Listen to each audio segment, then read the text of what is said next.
اور اللہ تعالیٰ نے اس کے احترام اور اس کا تقدس جو تھا وہ یہ تھا کہ یہ جہاں چاہے کھلی پھرے، کھائے پیے، اس کو کوئی روک ٹوک نہ ہو، اور اس کے ساتھ ساتھ اس کے پانی پینے کا ایک الگ دن مقرر تھا، باقی ساری قوم اس دن پانی نہیں پی سکتی تھی۔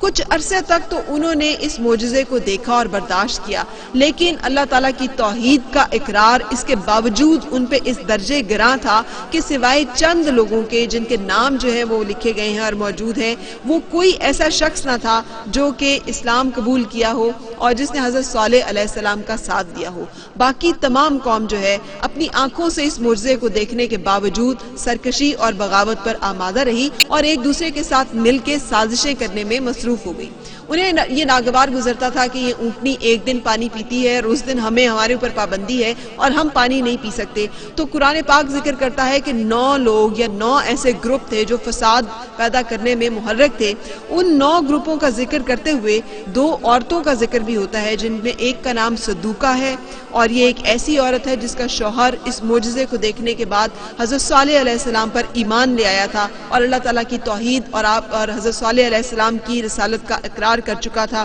اور اس کے دل میں یہ بڑا بغض تھا، جس کے نتیجے میں اس نے اپنے چچا زاد بھائی مصرع بن منہرج بن ماہیہ اس کو یہ انیشیٹو دیا تھا اور اسے کمٹمنٹ کی تھی کہ اگر وہ اس اونٹنی کو قتل کر دے تو جس کا مطلب یہ ہے کہ ہزیمت کا شکار کرے حضرت صالح علیہ السلام کو نعوذ باللہ اپنے تئیں، تو وہ اس کے ساتھ نکاح کر لے گی۔ اس لیے یہ شخص اس سازش میں پیش تھا۔ 7 اور لوگ تھے جن میں ایک دوسری عورت جس کا نام انیزہ بنت غنیم آتا ہے، اور اس نے قدار بن سالف جو کہ وہ شخص ہے جس نے اونٹنی پر تلوار سے حملہ کیا، قدار بن سالف بن جندے، اس کو اپنی 4 بیٹیاں جو کہ بہت خوبصورت تھیں پیش کر کے کہا تھا کہ اگر وہ اس سازش میں شریک ہوگا اور اونٹنی کو قتل کرے گا تو ان 4 میں سے جس سے چاہے وہ نکاح کر سکتا ہے۔ یہ وہ لالچ تھا اور اس کے ساتھ ساتھ وہ بغض تھا جو کہ اللہ تعالیٰ کی توحید اور اقرار رسالت حضرت صالح علیہ السلام کی اس وقت رسالت کے باعث اور ان کے ساتھ بغض کے باعث یہ لوگ اس سازش میں کمر بستہ ہوئے۔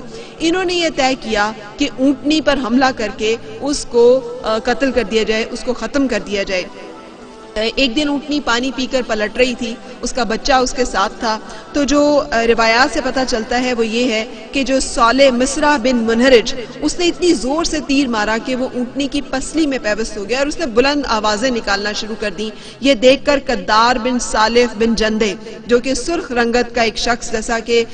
رسول پاک صلی اللہ علیہ وسلم نے اپنی حدیث میں جس کی وضاحت فرمائی، ایک سرخ رنگت والا شخص تھا جس نے آگے بڑھ کر تلوار سے اتنی زور سے حملہ کیا کہ اونٹنی کے پاؤں جو ہے وہ کاٹ دیے گئے، اس کی کونچیں کاٹ دی گئیں اور وہ زمین پر گر پڑی۔ اس نے زوردار آواز میں بلبلانا شروع کر دیا۔ اس کی بلبلاہٹ سن کر اس کا بچہ جو ہے وہ ہراساں ہو کر بھاگ کھڑا ہوا، اور اس کے بعد اس شخص نے حملہ کر کے اس اونٹنی کے سینے پہ وار کیا اور اسے قتل کر دیا۔ اللہ تعالیٰ نے اس اونٹنی کو ناقۃ اللہ کا نام دیا تھا، اللہ کی اونٹنی، بالکل ایسے ہی جیسے کعبۃ اللہ اللہ کا گھر، بالکل ایسے ہی جیسے اللہ کے سارے آنے والے انبیاء خود کو اللہ کا بندہ کہہ کر مخاطب کرتے ہیں، اور یہ اللہ تعالیٰ کا شاعر اللہ تھا، یہ اللہ تعالیٰ کا ایک جیتا جاگتا معجزہ تھا۔ اس پر حملہ کرنے کے بعد بھی ان کے دل جو ہے وہ نہیں پسیجے، بلکہ انہوں نے یہ سازش کی کہ حضرت صالح علیہ السلام کو بھی قتل کر دیا جائے۔ اور جب وہ اس قتل کے ارادے سے گئے تو کچھ روایات میں پتہ چلتا ہے کہ جو لوگ حضرت صالح علیہ السلام کو قتل کرنے کی نیت سے نکلے ان کے اوپر پتھروں کی بارش ہوئی اور وہ وہاں پر ختم ہو گئے۔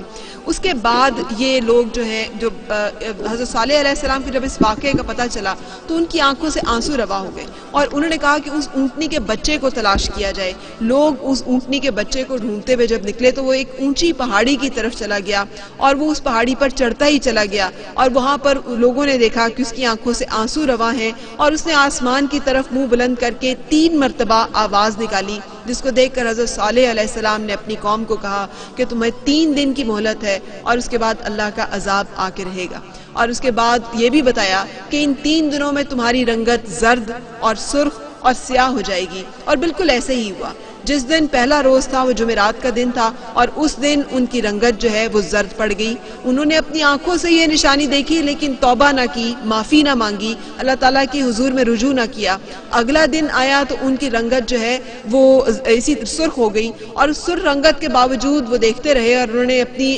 گناہوں سے معافی نہیں مانگی، اور پھر آخری دن ان کی رنگت سیاہ پڑ گئی۔ اور اس سے اگلے دن سورج طلوع ہونے سے پہلے قرآن پاک جو ہے اس کے بیان کے مطابق ایک اتنی سخت زلزلہ اور اتنی سخت جو ہے وہ پکار تھی، چنگھاڑ تھی کہ جس کے ساتھ ہی اپنے گھروں میں ہی اوندھے کے اوندھے رہ گئے، انہیں اپنے گھروں سے نکلنے کی بھی مہلت نہ ملی۔ حضرت صالح علیہ السلام کے بارے میں روایات سے پتہ چلتا ہے کہ جو لوگ تھے جو صاحب ایمان تھے، اس عذاب کے آنے سے پہلے حضرت صالح علیہ السلام ان کو لے کر خلیج ایلام کے شمال میں جبل سعیر کے علاقے میں پناہ گزین ہوئے، جہاں پر حضرت اسحاق اور حضرت یعقوب کے علاقے زمانے تک یہ لوگ جو ہیں یہ موجود رہے اور پھر ان کے قبیلوں کے ساتھ ضم ہو گئے۔ ایک اور واقعہ جو پتہ چلتا ہے، رسول پاک صلی اللہ علیہ وآلہ وسلم نے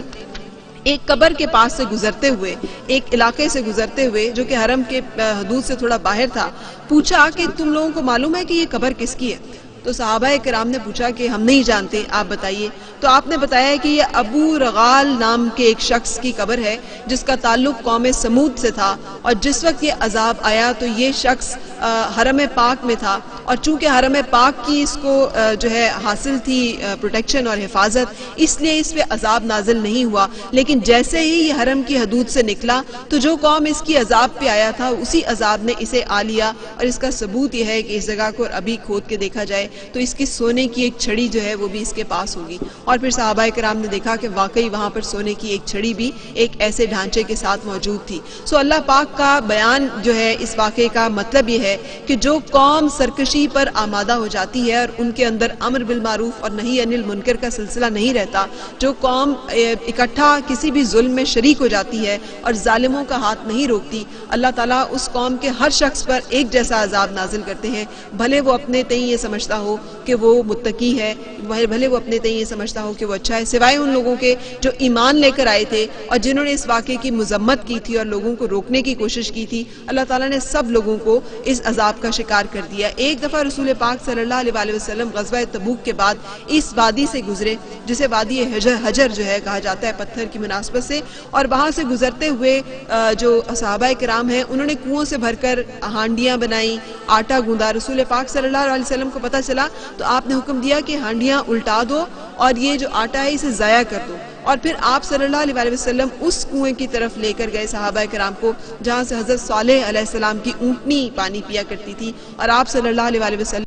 نے ایک بڑے واضح حکم دیا کہ اللہ تعالیٰ سے معجزات نہ مانگو، اس لیے کہ جب معجزہ آتا ہے اور اس کے بعد اس کی تکذیب کی جائے تو پھر اللہ تعالیٰ اس قوم پہ عذاب بھیج دیتا ہے۔ ہم اپنی آنکھوں سے اپنی زندگی میں ہر وقت کوئی نہ کوئی معجزہ رونما ہوتے ہوئے دیکھتے ہیں جو صرف ہم جانتے ہیں اور ہمیں پیدا کرنے والا رب جانتا ہے۔ اس کو دیکھنے کے باوجود اور اپنی زندگیوں اور اپنے اجسام اور اپنے معاملات پہ نظر ڈالنے کے باوجود اگر ہم اللہ تعالیٰ کی وحدانیت کا وہ اقرار نہیں کرتے جو اس کا حق ہے، اور ہم برائی کو روکنے میں اپنا زور نہیں لگاتے، بھلے وہ زبان سے ہو، بھلے وہ قلم سے ہو، بھلے وہ تلوار سے ہو، ہمت سے ہو، طاقت سے ہو، تو پھر اللہ تعالیٰ ہمیں ان تمام عذابوں سے اور اللہ تعالیٰ ہمیں تمام پریشانیوں سے اپنی حفاظت میں رکھے۔